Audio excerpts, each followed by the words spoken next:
Support for Colorado Today comes from Safeway. Their pharmacists are here to help you and your family stay protected, offering a wide range of vaccines, including flu shots and COVID-19 boosters. Stop into the store or schedule online at safeway.com/pharmacy. Support for Colorado Today comes from Credit Union of Colorado. With access to over 30,000 ATMs and a mobile app, they're dedicated to offering the services of a big bank with a heart. Learn more at honestlygood.org.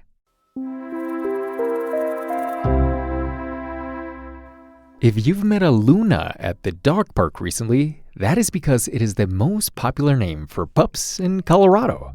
This according to the U.S. News and World Report. Other Colorado favorites are Bella, Lucy, and Daisy. Although curiously, the top name in Denver specifically was Mochi. I'm Arlo Pérez Esquivel.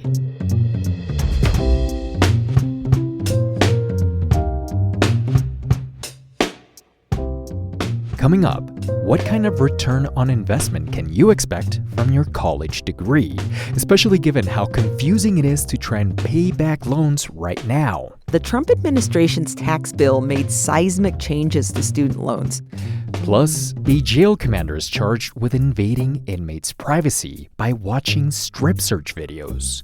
Now, more than a dozen of the victims are suing. What are they doing and why are they watching me? Then, the remarkable life of the man picked to be the Jackie Robinson of space. This Coloradan might be giving Forest Gump a run for his money. And when you look down at that earth and look at it, and it's so innocent looking, you say, how in the hell can those people could have beaten the devil out of each other down there? It's Tuesday, September 9th. Here's the news in Colorado today.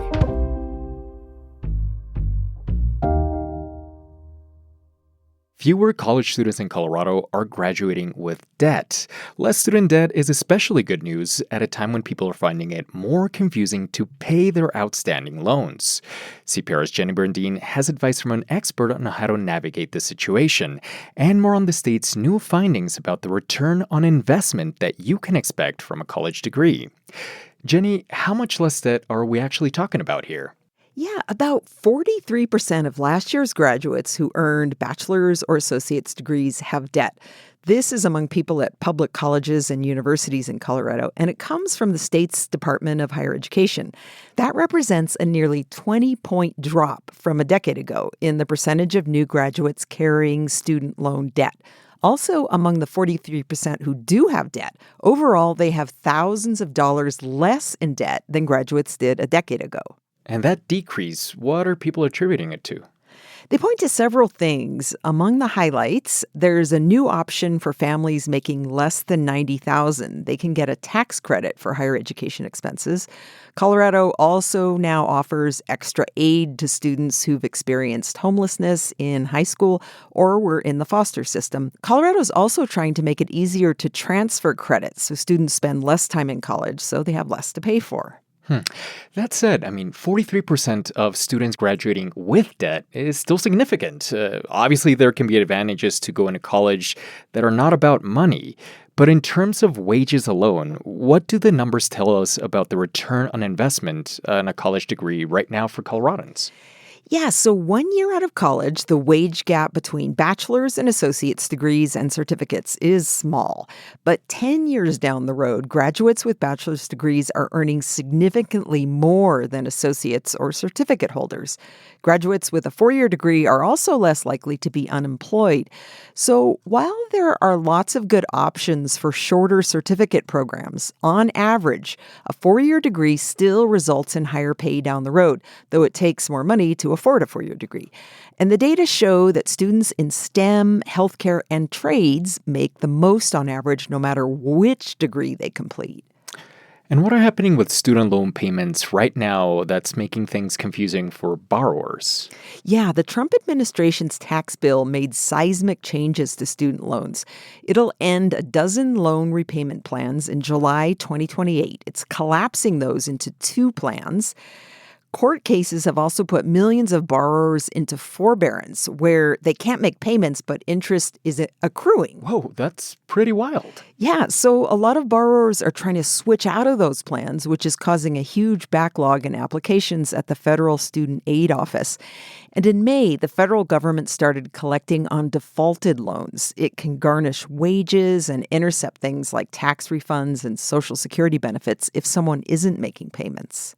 I mentioned that you got advice from an expert. Who did you talk to and what did they say? I spoke with Colorado's Student Loan Ombudsman, the office that's set up to regulate loan servicers and help borrowers. Kelsey Lesko says the most important thing now, especially if you're delinquent, is to pay attention. You can't just put your head in the sand right now. You need to take control of your own loans. There are options to get out of default. She advises borrowers to get the status of their federal loans through their account with the Federal Student Aid Office and read about options. Borrowers with both private and federal loans can call her office with questions. Again, that's the state's Student Loan Ombudsman.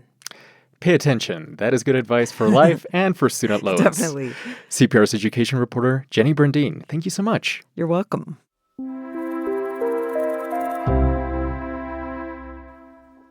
A quick heads up, this story has disturbing details about sexual harassment. The Colorado Bureau of Investigations has charged the former head of the La Plata County Jail with more than 100 counts of invasion of privacy. Edward Aber allegedly watched videos of strip searches of female inmates. I felt very violated, uncomfortable. I was more shocked than I was anything else because I'd always heard that Captain Abers was a really stand-up guy. CB, whose real name we're not using in order to protect her privacy, met Aber a handful of times during her 22-month stint at the jail. Now, more than a dozen inmates, including her, are suing the La Plata County Sheriff's Office and the County Commission for Aber's behavior. CPR's Tony Gorman is here to fill us in.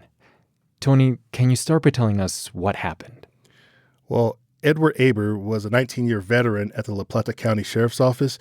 In 2018, he was promoted to commander at the county jail and granted access to a server where jail officials can access all sorts of videos, including inmate strip searches. Here's CB again. They would not give you any information on why they were doing them. They just did them. They'd pull us all out of our room, put us in a gym, and then take us 2 by 2 because there was never a lot of female officers at the time.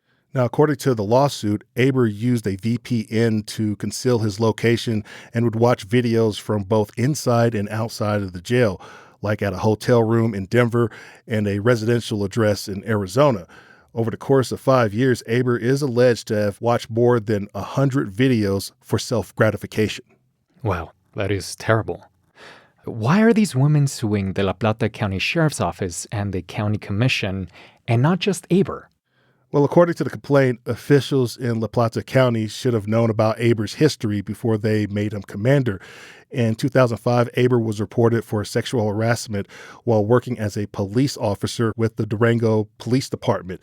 That eventually made its way up to supervisors at the sheriff's office, but he was still promoted to captain. The complaint goes on to say that the defendants failed to monitor which jail employees were accessing the database where these videos were being kept. The La Plata County Sheriff's Office has not returned our request for comment on the suit. And so what is the latest on Aber? Well, Aber resigned last year after officials put him on administrative leave, and he recently appeared in criminal court. But this story is about more than just one man or even just one county.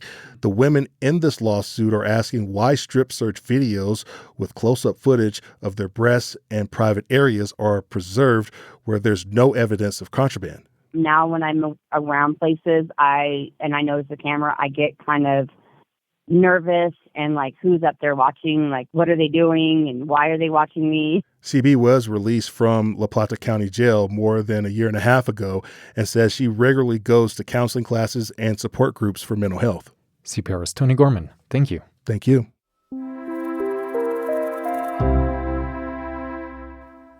Despite how much we might want it, not many of us get to become astronauts or get our artwork displayed across the country, let alone both.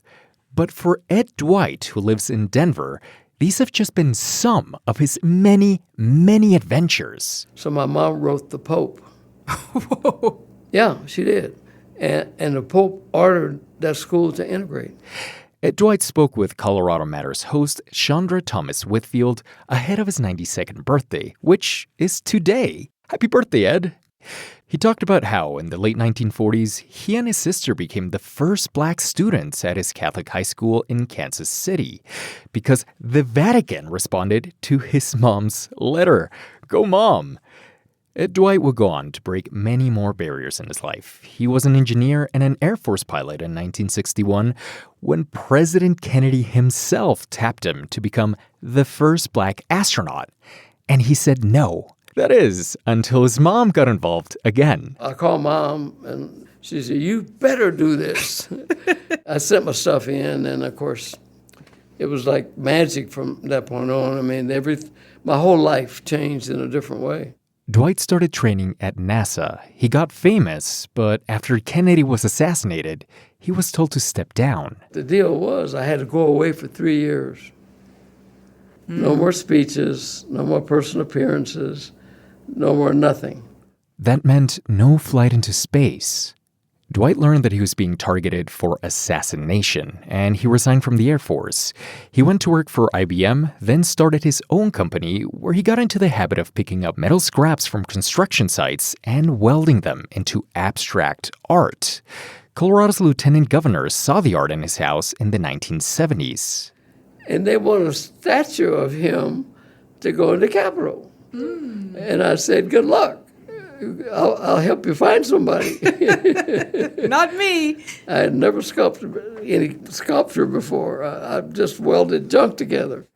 But the lieutenant governor persisted, and incredibly, that first sculpture turned out well. To be totally candid, I don't remember how I did it. It was a spiritual experience, let me put it to you that way. He went on to create the first public sculptures of Black American legends, Louis Armstrong, Dr. Martin Luther King, Frederick Douglass, and President Obama. You can see his work across the country. And yet, despite all of these accomplishments, one of the best moments of his life was just last year, at age 90, when he finally made it to space. He blasted off on a Blue Origin rocket. 0. Ignition. Oh my God! Today, in honor of his birthday, we leave you with his reflections on that ride, when his remarkable life came full circle. When the booster lit, it was the damnedest explosion you have ever heard in your life. Whoa. And I thought the goddamn thing blew up. Oh, my God. And I said to myself, Dwight, this is the glorious end of the whole no, I'm serious. I thought I was dead. I said, well, the guy spent 60 years trying to go into space, and he gets killed. So, Talk about going out with a bang, right? yeah, it was incredible. What did it look like? When you see the Earth from that distance, and we're in black space, and there's stars and comets and things up there in deep space. And when you look down at that Earth and look at it, and it's so beautiful and well-ordered and innocent looking. And there are no dividing lines between countries. There's no dividing lines between states. And the water is beautiful. The mountains, it's just magical. It's spiritual. And you say, how in the hell can those people go to beating the devil out of each other down there and hating on each other? And so I just came to the conclusion that every elected official around the world should be forced to take 3 orbits around this Earth before they be starting all these wars and all this craziness that goes on down here, all this hatred. And it would change the world. I swear to God.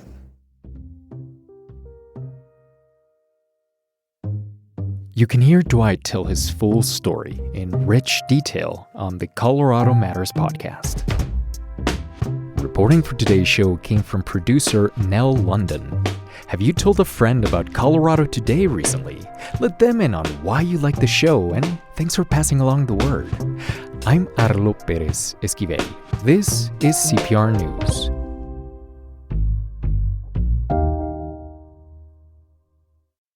Support for Colorado Today comes from Safeway, proud to stock fresh produce, tender cuts of meat, and more from Colorado farms and local small businesses. You support local when you shop at Safeway. Shop at Safeway.com or in the Safeway app. Support for Colorado Today comes from Credit Union of Colorado. With access to over 30,000 ATMs and a mobile app, they're dedicated to offering the services of a big bank with a heart. Learn more at honestlygood.org.